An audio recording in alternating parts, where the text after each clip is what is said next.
قدران و مداران سویت ایران ما در هر یک جا امر معروف میکنیم، وادار میکنیم که شرایط به‌جای شده است. هر یک بنده مسلمین باید فهمد که هر یک قدم ما گناه است. چون که میگویند جوانان زیایان آینده ملت است. اکثر زیایان حاضر در تاکید میکنیم که بچه های جون تپروس نکشه، ناس نکشه، اتمرد بشه، بنگ بزن، افیون بزن، آنه گیر بزن، ککایی ملیخوان بزن. تو نامرد هستی برم ناس میخری همون پیوه غدا رو شکمت برم که دیگه قبلی ساقرم آری میمیری سپیش زنی کنیک پنجی باز کزن که یک تبینه بگه مرد است.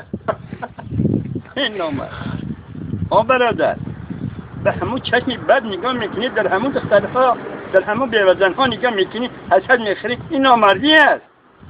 میتونه خفیدگی تا فوز مانده گویده میگی وقتی مرد هستی نامردی نکن.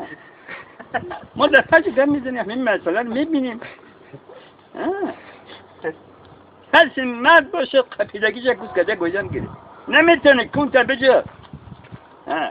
با همین برادر عبری معرفی خانزینه ما با خیلی هستید کسی که یکان عرض شکایت دارن همه به عرض زیرین نال خود سیاد که زنگ زنید با ما در تماس باشه.